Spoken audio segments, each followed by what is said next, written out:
Here come the predictable reactions from the conservative base, mostly young Caucasian males who identify as such.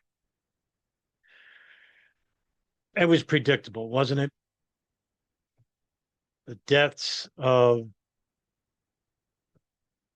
Iryna Zarutska and Charlie Kirk have awakened any type of mental clarity, but awakened the transparent and baseless constructs of racism uh, in young American minds through the many years of propaganda through the media and through everyday life.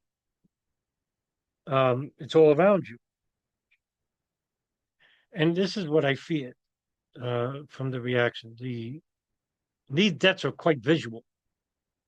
You have this beautiful young blonde haired woman being stabbed from behind by a man who considers himself African American, stabbing her on a train. Through the weeks and months and years prior, you've been shown that there was a high rate of crime from African Americans and from other immigrants in these democratic blue cities that are out of control, as if these are not happening in the red states. Nevertheless, and then Charlie Kirk gets shot in the neck, terrible death.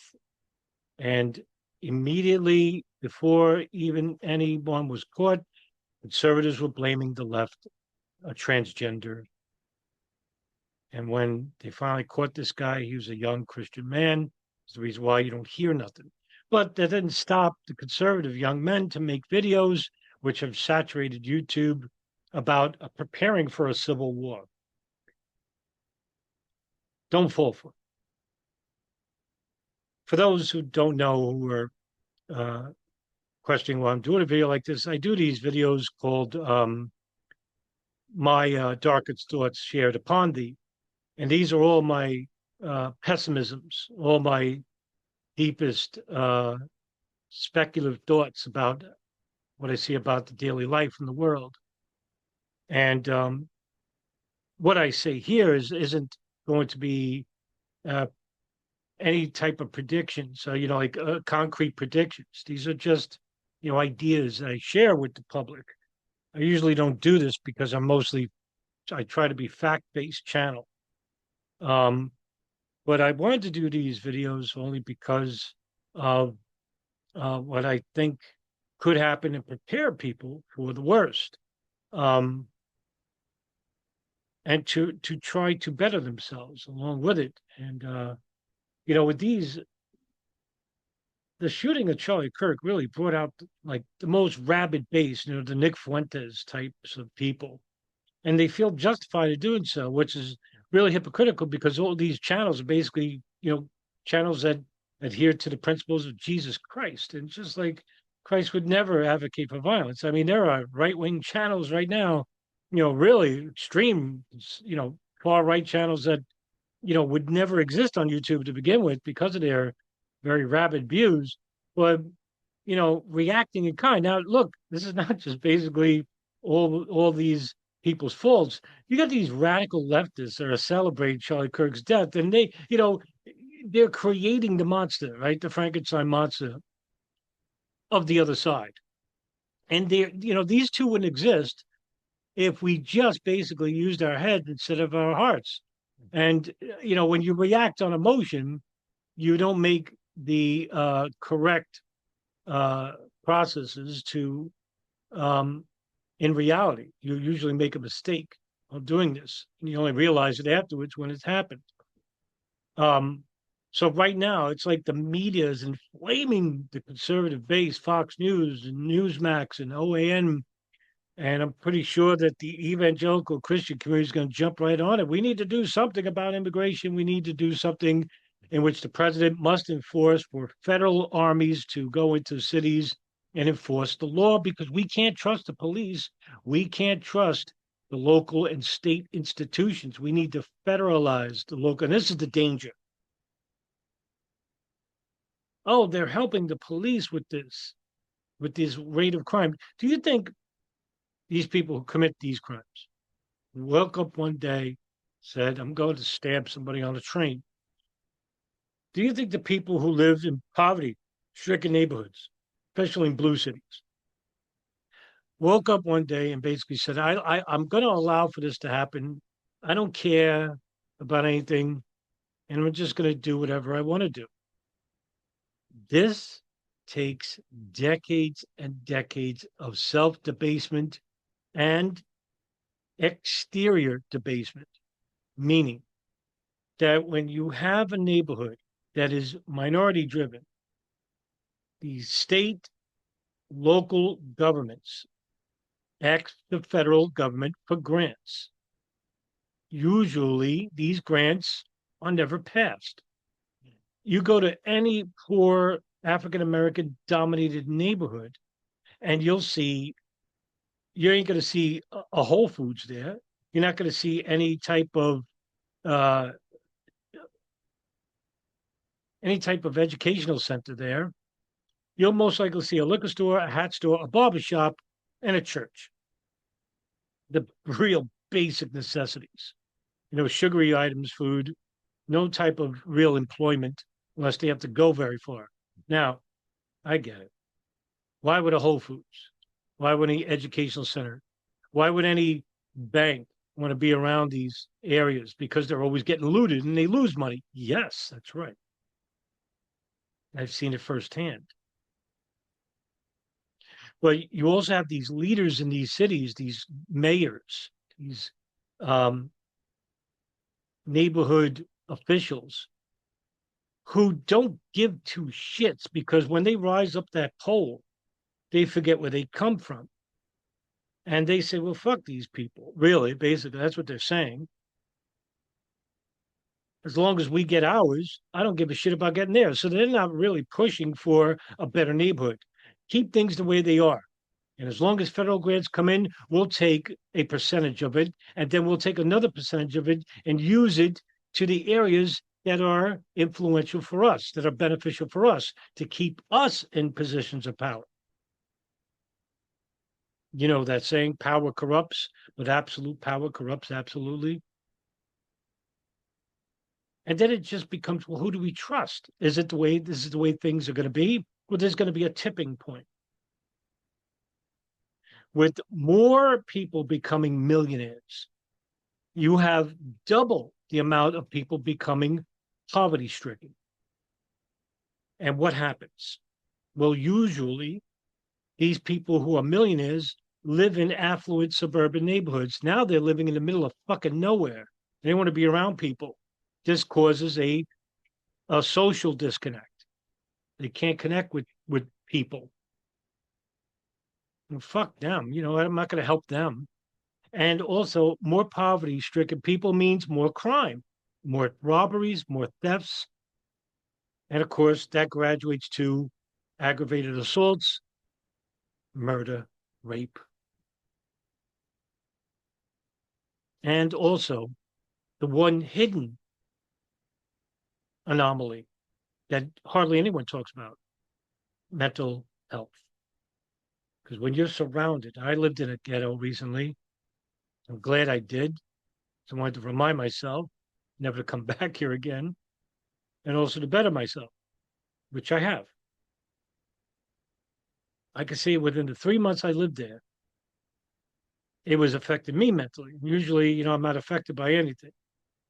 But when you're surrounded by thousands, tens of thousands of people who have basically come to accept defeat within, and that this is the way things are, we can't change anything, and that we hate everybody else, all these outsiders that promise us over the decades to better us, and we don't, and nothing ever gets better. And there's hardly any good food. There's hardly any good health systems, any good health care. And it wears on you. And it wears on you to become more subversive. And also, at the same time, a lack of empathy arises from it. And so far, these neighborhoods have been used by conservative media as saying this is the problem. No, it's not. The problem are the institutions that help create all of this, to make us believe that we're black and white, to make us believe that we're Democrat, Republican, to make us believe that we're Christian, Muslim, and Jew, and that we're different. And these worldviews are different, and they're seclusive, and they're not inclusive of everybody. This helps to create the divide within, and now it's more pronounced. Look at media today. Look at social media, which is a cancer. But that cancer has now risen to reality. I'm not going to say there's going to be a civil war. I don't think the deaths of Charlie Kirk or um, Iryna Zarutska is going to cause a civil war. What it will do is awaken up the slumber of racism in certain people, which will give rise to a response by the radical left to create more anarchy, more civil discourse, unrest, civil unrest without discourse. Um, because neither side is about discourse. They're about feeding off their emotions, their primitive emotions, which is violence. It's all they learn. Because where did they learn that from? The institutions themselves. You take a look at the outside and see what the United States is conducting, and you only have to realize that what's happening on the inside is predictable. Where did all these mass shootings come from? These stabbings on the train. We are learning from the very forefathers of violence. No country on the face of the earth is more violent than the United States of America. And with the rising cost of inflation, the rising uh, food sale, food items, rising sale of housing, rents, it's almost as if they're trying to break you and then to benefit from you hurting each other. Now, as I said in videos before, I do believe what could cause a rise in um, sectarian violence within the United States, this civil war, is a terrorist attack that I've spoken before in these video series. Go watch those to get a better understanding. And I think, with this, we would take off a lot of heat from Israel, which they're getting justifiably from a small section within the Republican Party and a large section of the left. But the world has taken notice. I think what a terrorist attack will do will be taking the heat off Israel. It would put the heat back on um, the Islamic community, but it'll be directed toward Iran and Lebanon. Meanwhile, the terrorists are going to come from Afghanistan and Syria. That's where the terrorists are in their training bases right now. Al Qaeda exists in both of these countries and North Africa as well. Um, and I think this will be blamed on Iran and Lebanon. And what we'll do is enter a war, and we'll end up defeating Iran and Lebanon over the years to come. It won't be overnight. And also, while that's happening on the outside, on the inside, the president of the United States, whoever it will be, whether it be Trump or a Democratic president, it won't matter because what they'll do is they'll close the borders. I think this is going to happen under the Trump administration because he's more for border security with his immigration director, Tom Hoonan, and they'll force the borders to be closed indefinitely for the time being. And then later on, they'll finally get an executive order to go through where they'll close the borders permanently. And the only time anybody wants to come in the country, they'll have to go through a very rigorous process. We're not talking about just the north of the border. We're talking about the north of the border as well. The entire United States will be encapsulated. This will also be blamed on minorities, the left. And that's all that will be needed. You'll have the conservatives finally reacting, finally saying, let's do something about it. And there'll be wanton gun violence everywhere, especially in the cities where these terrorist attacks will occur. And what will happen? Well, either under the Trump administration or a Democratic president, there'll be the more frightful thing to come. And that is the amending of the Second Amendment, the only amendment that cannot be infringed. And it will finally be infringed. So now what? We'll have an end to immigration, and we'll have an end to we'll have a stricter gun regulations, meaning a less armed public. You got to look at the bigger picture here, outside of the divisive constructs. Don't look at this as a left or right mindset. Don't look at this as a white and black mindset. Remember, these constructs don't exist. They only exist within you because you've been propagandized from a very young mind at the age of 3 or 4 to now. You're much bigger than that. You're not defined as an ideology. You're a human being with unlimited potential. And when you see these pictures of Charlie Kirk getting shot and Iryna Zarutska getting stabbed, it's meant to invoke rage within you. And they're hoping that you react in kind. And what the government is also hoping is that the left continues to badger the right, because you'll both come at each other head to head. And if you don't, they'll just instigate something else that will cause you to react. They're pushing you. It's not that you're willing to do this. There's a proverbial hand right behind you pushing you. Don't fall for it. It's a psychological ploy. There's a psychological war in your mind coming from the fifth column. It'll be everywhere, even from your friends and family. Don't fall for it. And remind yourself that the very people that you're hurting is yourself, because we're the common bond. We're human beings. We just think differently. We believe differently, and that's okay. But we have to use our cognitive thought to realize that, hey, this is my brother and sister in kind. And we need to look at the very people who have made us feel this way, who made us believe this way, to think that this is the enemy, because the enemy is sitting inside the White House. And it's not just Donald Trump. It's also Joe Biden. It's Barack Obama, George W. Bush, and Bill Clinton, and George H.W. Bush, and on and on and on. And the people that exist under him in the federal institutions that leak down to the state institutions and the local institutions. Because if we do not realize our potential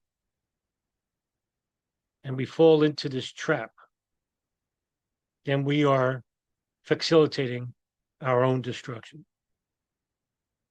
Life is, for thine is the